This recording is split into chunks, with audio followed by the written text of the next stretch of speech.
Je m'appelle Sam, je suis aide-soignante dans un EHPAD depuis bientôt 14 ans. D'accord. Du coup, en cette période d'épidémie, beaucoup de monde et peu de monde en même temps, c'est bizarre à dire, parlent des conditions des travailleurs dans les EHPAD, des personnes âgées, le repart envers les familles, envers l'employeur et envers l'État. Du coup, ça fait quelque chose de hyper complexe. Est-ce que tu peux nous parler un peu de tout ça? Qu'est-ce que tu as envie de nous dire? Ben, comme j'expliquais un peu à Justin un peu avant, il y a eu au tout début des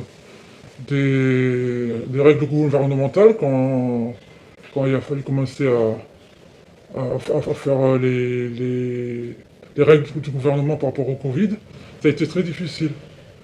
Aussi bien pour les employés que pour le personnel, que pour les résidents, parce que ça a été soudain et ça a été violent psychologiquement. Donc toi, est-ce que tu peux nous dire quelle relation t'entretiens avec ces institutions, quoi? Et pourquoi tu as envie d'en parler aujourd'hui? Alors c'est tout simplement parce que ma mère vivait dans cet EHPAD depuis 8 ans. Donc c'est un lieu où je suis allé beaucoup lui rendre visite les premières années. Et peut-être un petit peu moins à la fin quand j'étais moins disponible. Mais voilà, j'ai passé pas mal de temps. Et on avait choisi cet endroit parce qu'il était assez confortable et beau pour que ma mère puisse y passer les dernières années de sa vie. Et donc on a inculqué des nouvelles règles qu'il a fallu mettre très vite en place sur l'hygiène, sur le fait que qu'on change notre façon de travailler. On a interdit les visites très tôt pour les résidents. Donc, ça a été une méthode de travail différente parce que les résidents, on les laissait dans leur chambre individuelle. Donc, forcément, les repas, les animations, euh, les soins ont été faits de manière différente. Ça a tout changé, donc il y a eu un bouleversement qui a été psychologiquement très dur. Dans la chronologie, c'était pour 15 jours après. Donc, le 12 ou le 13 mars, le président a annoncé le confinement général, c'était pour 15 jours. Bon, moi, je croyais pas que c'était pour 15 jours, mais personne pensait que ça durerait 2 mois, par exemple. Euh, et puis, comme l'EHPAD avait cette communication par mail une fois par semaine, on a tout en main, on prend soin de vos parents, ne vous inquiétez pas, on prend toutes les précautions. C'était très lénifiant en fait comme propos. Mais moi, c'était le moment où j'étais vraiment malade, donc j'étais pas très percutante quoi, sur ce qui se passait. Mais j'étais en même temps très frustré de ne pas pouvoir voir ma mère, surtout dans cette période-là. Au début, aussi même pour les familles, certaines familles étaient très réticentes, voire à la limite de l'impolitesse. On a eu, par rapport à des infirmières qui nous ont raconté qu'au téléphone, certaines personnes étaient un peu, criaient un peu au téléphone parce qu'elles ne pouvaient pas voir leur famille et que c'était pas normal. Mais en même temps, on avait des règles à respecter et je pense que on voulait se rapprocher du risque entre guillemets zéro pour essayer de faire des règles que le Covid-19 n'arrive pas dans notre structure. Ça a commencé à me choquer quand j'ai retrouvé un peu d'énergie pour réfléchir et réaliser que ça faisait 10 jours, que ça faisait 15 jours, que ça faisait 3 semaines, et qu'on n'avait aucun moyen de savoir ce qui se passait là-bas. Comment ils traitaient ma mère. Les personnes qui travaillaient dans ce secteur ne devaient pas changer de secteur. On devait changer de secteur tous les 2 mois, on n'a pas changé de secteur. Donc c'est les mêmes personnes, les mêmes infirmiers, aides-soignants, qui devaient changer de secteur, qui sont restés dans leur secteur. Les personnes âgées ne devaient plus sortir de leur chambre. Une personne âgée qui malheureusement est atteinte de la maladie d'Alzheimer, qui a l'habitude de déambuler ou d'avoir un rythme à elle, qui marche beaucoup. Ça a été très dur de leur faire comprendre qu'il ne fallait pas qu'elle sorte de leur chambre. Ça, c'est un impact psychologique très, très fort. Le problème, c'est que ma mère, qui avait la maladie d'Alzheimer, bah, elle comprenait pas ce que c'était d'être confinée dans sa chambre. C'était une dame qui marchait tout le temps. Donc elle sortait, elle restait jamais dans sa chambre, et il fallait tout le temps qu'elle soit hors de sa chambre. Elle passait sa journée soit dans le couloir, ou dans les fauteuils, soit dans le salon, enfin, elle était tout le temps hors de sa chambre. Ça a été difficile parce que on sent un sentiment de rejet, même si on se dit que c'est pour le bien. Mais ça reste quand même quelque chose, il y a de la méfiance et je trouve que dans ce métier-là, c'est paradoxal parce que on est un métier de contact. Et le métier de contact, justement, sur les personnes âgées, il y a plusieurs personnes qu'on se dit, moins on les touche et mieux on se porte. Ça c'est franchement dommage, quoi. Parce que les personnes âgées n'ayant plus de visite, c'est le seul contact qu'ils ont, quoi, c'est nous, quoi, hein, avec les infirmières aussi. Et si on leur relève ça, quoi, pour certaines personnes, c'est devenu problématique. Il y a eu des personnes qui ont fait symptômes de glissement parce qu'ils n'avaient plus le moral. Et du coup, quand ils ont dit qu'ils confinaient dans la chambre, là, je me suis dit, mais... Parce que jusque-là, elle n'était pas seule. Elle était tout le temps avec d'autres gens dans le grand salon, ils regardaient la télé, il y avait des animations, il y a un membre du personnel, je crois qu'il est infirmier, qui jouait du piano pour eux. Voilà. Donc je savais qu'elle souffrait pas de la solitude jusque-là. Mais quand ils ont dit qu'ils confinaient dans la chambre, c'est là où je me suis dit, mais c'est pas possible. Comment elle va faire? Parce qu'elle comprend pas ce qui se passe, donc elle va pas rester dans son lit. Elle va pas rester enfermée, c'est impossible. Ils ne comprenaient pas, et pourquoi, et je dois mettre aussi, et pourquoi je ne peux pas partir de ma chambre, de temps en temps, on prenait une personne qu'on mettait un peu dehors, parce qu'on a un jardin, donc on prenait la personne, on la mettait 5 minutes dans le jardin, après on la ramenait dans sa chambre, et voilà, c'est un changement. Eux, ils ressentent ça de manière puissance 10 000. Nous, ça a été difficile, mais pour eux, c'est une espèce de destruction émotionnelle. Donc, comme j'appelais, je sais plus c'est eux qui m'ont appelé, je crois que c'est eux qui m'ont appelé, l'infirmière m'a appelé, et là elle m'a dit que ma mère, malheureusement, venait d'être testée positive. Et bon, à partir de là, j'appelais tous les jours, voire même 2 fois par jour, et je voulais aller la voir. Et on me disait tout le temps, c'est pas possible. Je crois que j'ai appris qu'elle était malade, je crois, style le lundi peut-être. Et le vendredi, donc ça devait être le 3 avril, je pense. J'y suis allé. Ça, c'est dans la période où on ne pouvait pas rentrer dans les EHPAD, c'est ça? Ouais, mais je me suis dit, mais c'est pas possible. On peut pas empêcher quelqu'un de voir son père ou sa mère. Ça me semblait absolument impossible. Donc, j'ai pris une charlotte de douche, j'ai pris un équipement de fou, double paire de gants, j'avais 2 masques l'un sur l'autre, enfin je suis allé, j'ai sonné, je suis rentré. Je leur ai dit à l'accueil, je veux voir ma mère. Et là c'était trop bizarre, quoi. Parce que c'est un lieu où enfin tout le temps il y avait de la vie, du mouvement, des gens qui circulent, le personnel qui va, qui vient, enfin... les résidents qui vont, qui viennent, avec de la vie, quoi, dans le hall d'entrée. Et là, il n'y avait personne. Comment ce rapport s'est construit entre les familles et les personnes âgées isolées, et avec vous au milieu, hein? Il y avait un sentiment un peu de vide quand même, hein. Ça faisait bizarre les premiers temps. Même nous, on voyait la structure, il n'y avait personne. Quand on allait à nos pauses, le restaurant on l'utilisait plus parce que les personnes mangeaient dans leur chambre. Donc le restaurant était vide, le couloir, l'entrée, l'accueil où on faisait des animations était vide. On voyait plus personne venir, le parking était vide, donc il y avait un sentiment de vide.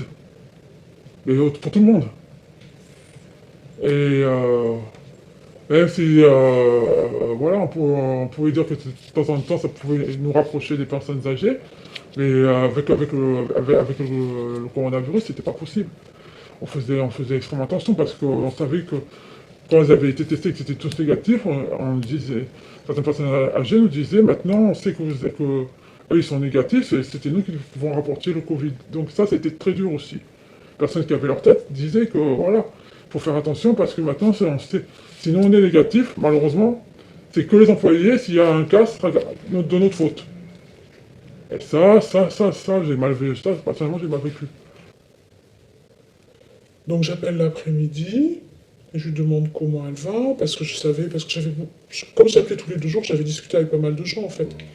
Donc je leur pose aussi des questions sur eux, quoi. C'est normal de s'intéresser aussi aux gens, et donc j'avais appris qu'il y avait des gens qui restaient 10 jours d'affilée, donc je savais qu'elle avait passé 10 jours d'affilée, et puis que c'était comme ça qu'elle était partie en week-end.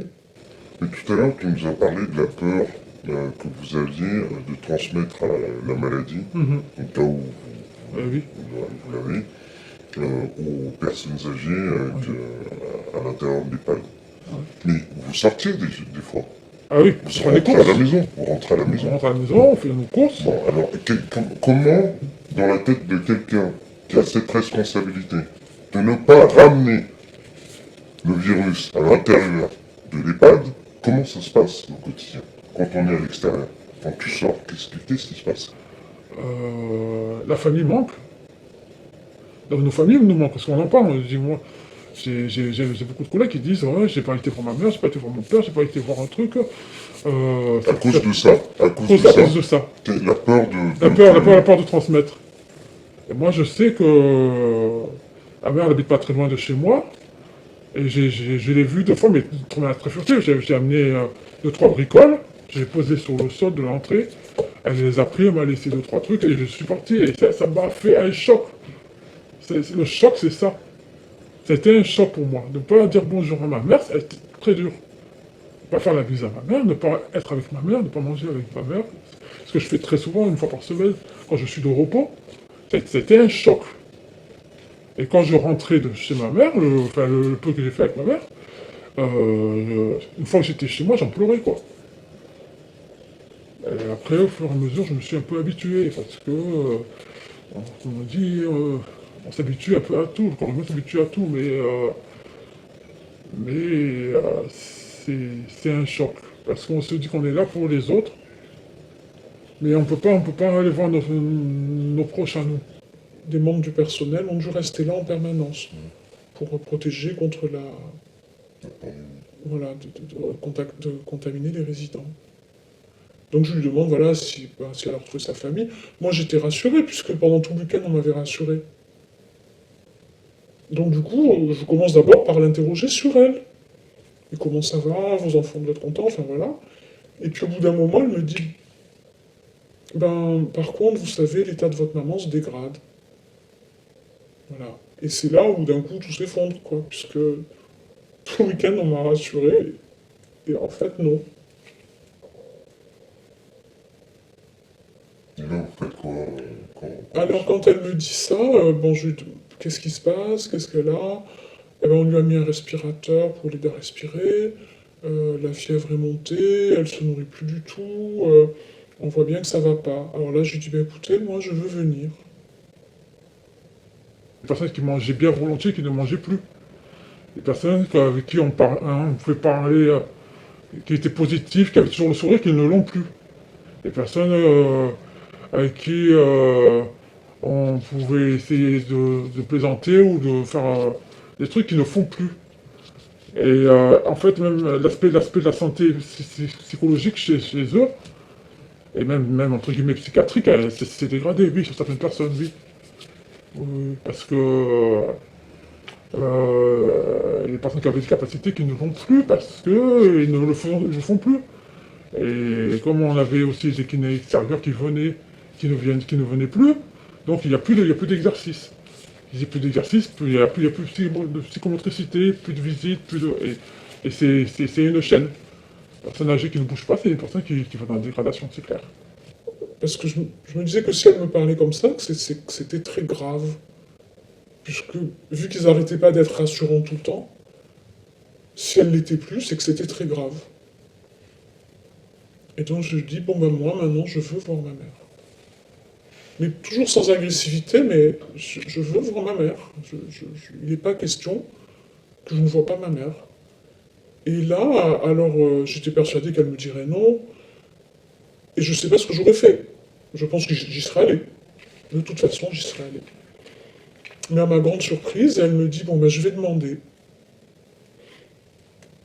Et elle me rappelle quelques minutes plus tard, et elle me dit, bon ben écoutez, la directrice est d'accord, euh, vous allez venir. Je dis, bon ben je viens, elle me dit, non, vous venez demain. Vous venez demain matin, à 11 heures. Je dis, mais vous êtes sûr, pas aujourd'hui? Elle dit, non, non, non, ça ira, venez demain matin. Alors déjà, c'était bizarre.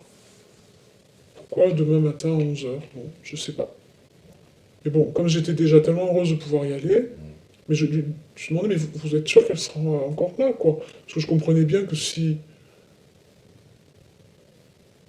S'il me laissait venir alors que c'était interdit partout, c'est que c'était la fin.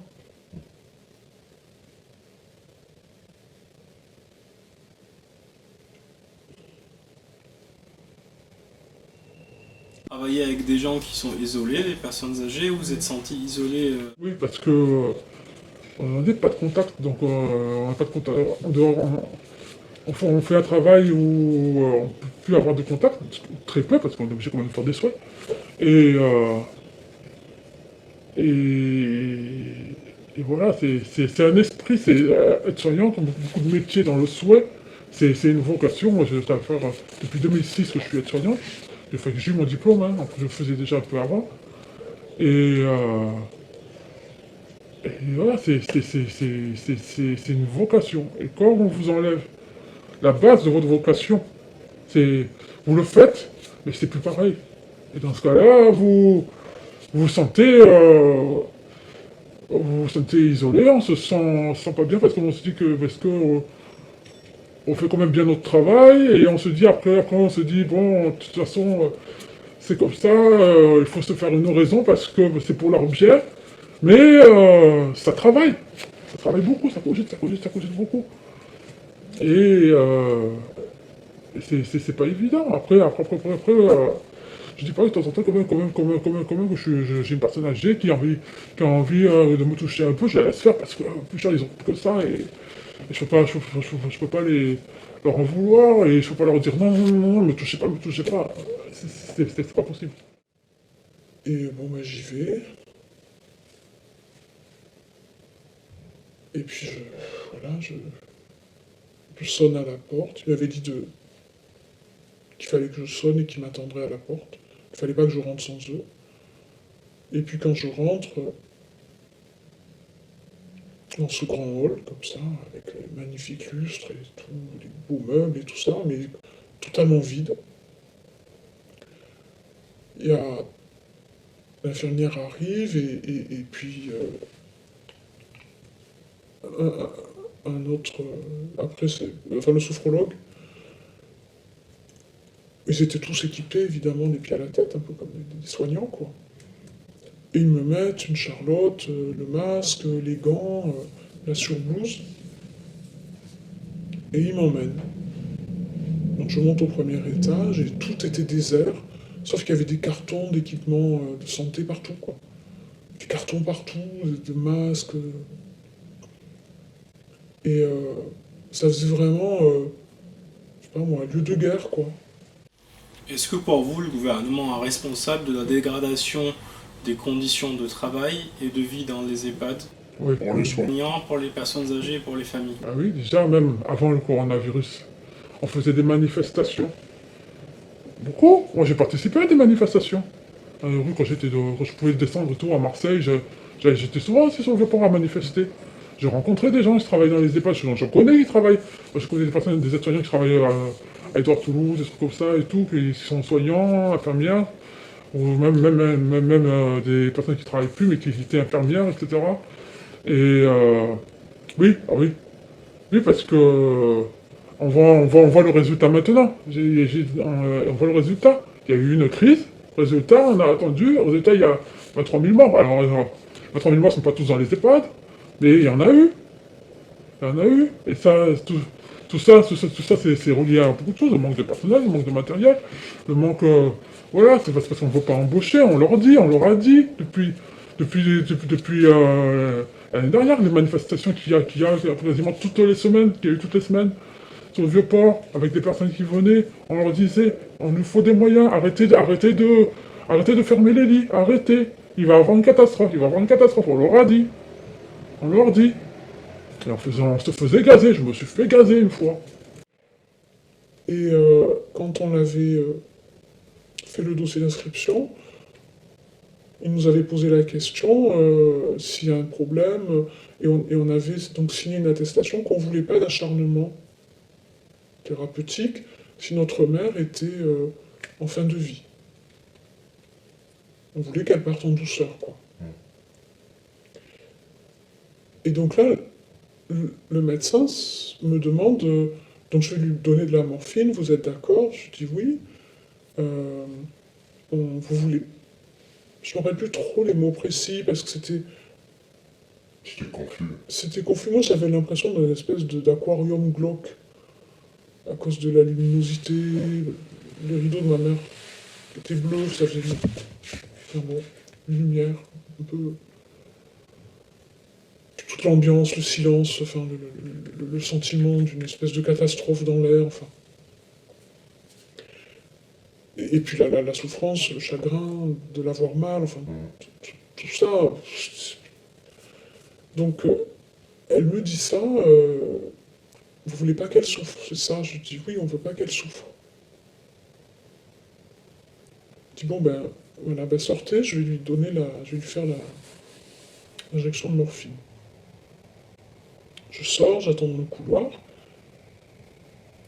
elle me rappelle, je m'assois auprès de ma mère, et puis je la vois s'apaiser assez rapidement. De toute façon, c'est des personnes âgées, ils ont plus grand chose à vivre, ils ont plus quelques années à vivre, on s'en fout. Et C'est comme ça que tu l'as ressenti, c'est que c'était un... On les sacrifiait, en fait. Oui, il y a eu des sacrifiés. Ouais. Et le résultat est là, on peut pas le contester, il est là. Il est là. Nous, on n'a pas eu dans mon EHPAD, mais il y en a eu. Le truc, je sais pas, moi, il y a une base, dans ces métiers-là, je vous ai dit, c'est une vocation, donc il doit se dire, avec le peu d'infos qu'il y a, avec tout ce qui se passe, je pense qu'on pense à la même chose. Une personne qui vraiment aime son boulot, moi je sais que j'adore mon travail en tant que tel, être soignante, je suis fier de l'être.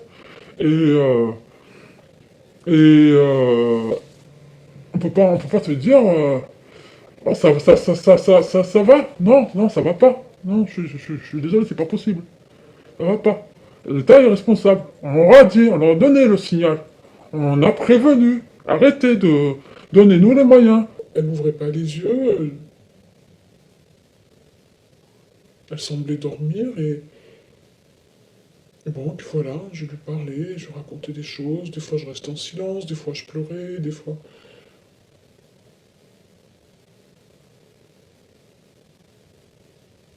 Et oui, j'avais cette sensation d'être hors du temps, et que ça allait durer longtemps. Et mais c'était, voilà, c'était bien d'être là avec elle, quoi. J'étais vraiment soulagé qu'elle parte pas toute seule. C'était, pour moi, c'était horrible. Horrible l'idée qu'elle aurait pu partir sans que personne de sa famille soit avec elle à lui tenir la main, quoi. Très régulièrement, donc, quelqu'un du personnel venait, lui parlait gentiment, mais vraiment avec beaucoup d'affection, lui caressait la jambe, lui prenait la main une minute, me disait combien elle était appréciée, combien les gens l'aimaient bien, qu'elle était trop gentille, qu'elle... même imitant certains gestes qu'elle avait, parce que tout le temps, Elle envoyait des baisers à tout le monde. Elle demandait comment vous allez, est-ce que je peux... C'était elle qui demandait tout le temps au personnel, est-ce que je peux vous aider? Et combien t'es payé pour ce travail? Alors, net, ça sent... Oui, Parce que moi, je suis une ancienne, donc j'ai appris une ancienneté. Je crois que la base, c'est 1250 euros, 1300. Pour combien d'heures? 151.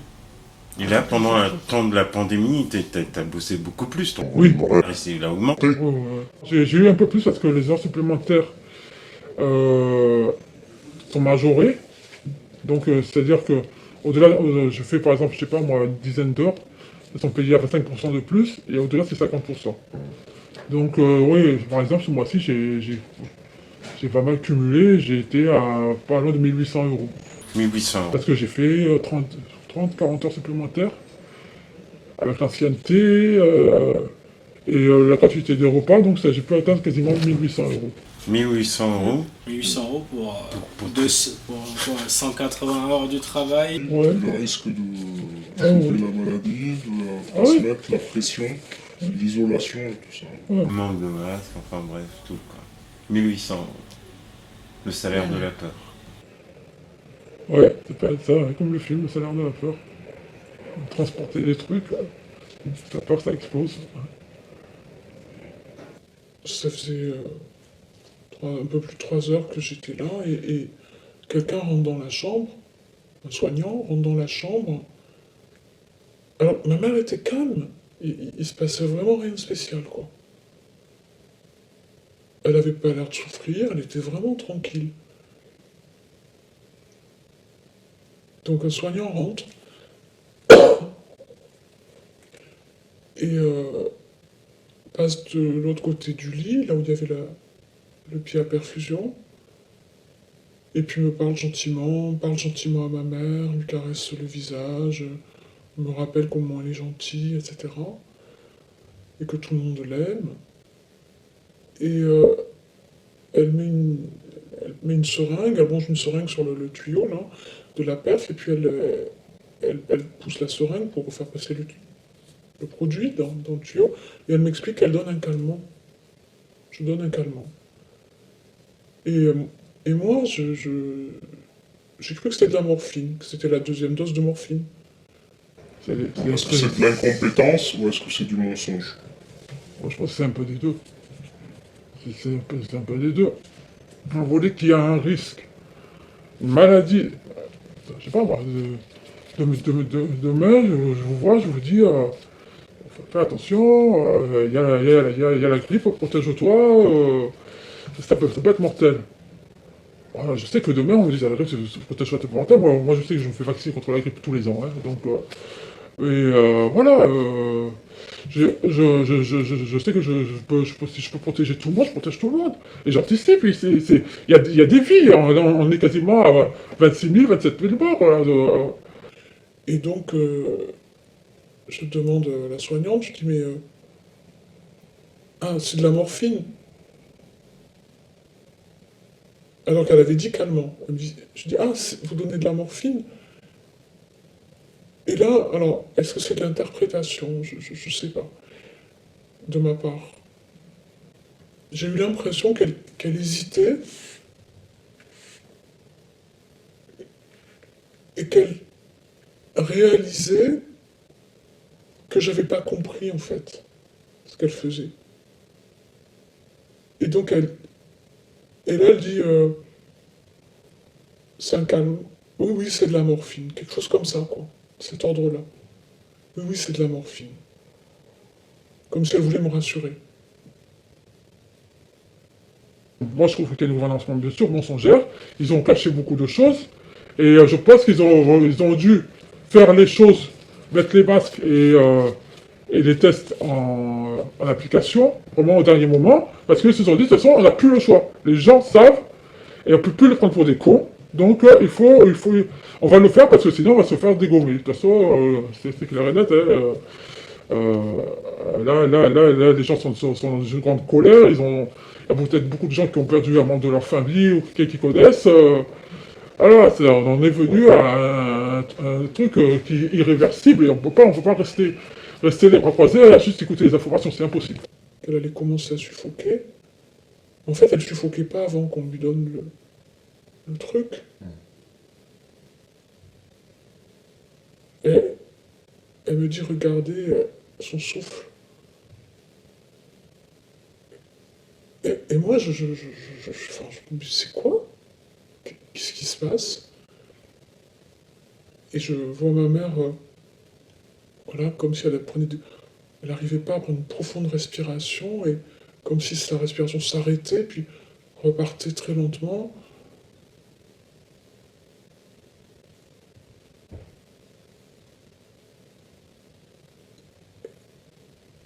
Et elle est morte.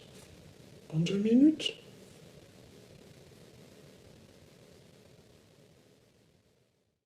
Peut-être qu'ils ont anticipé sur la douleur qui allait venir, peut-être quelques minutes après, je sais pas. Est-ce que ma mère serait morte un peu plus tard, beaucoup plus tard, le lendemain, je sais pas. Est-ce qu'elle allait se mettre à souffrir et qu'ils ont eu raison de le faire? Je sais pas. Est-ce qu'ils avaient besoin de la chambre pour d'autres patients? Est-ce qu'ils avaient besoin qu'elle s'en aille pour que ça soit quelqu'un de moins dont il fallait s'occuper parce qu'ils avaient déjà beaucoup d'autres gens dont il fallait s'occuper? Je sais pas. Est-ce que c'est effectivement juste de l'humanité? Est-ce que c'est du calcul?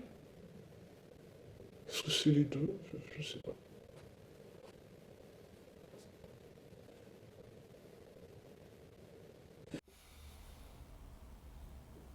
Je pense qu'on va s'arrêter. C'est dur quand même.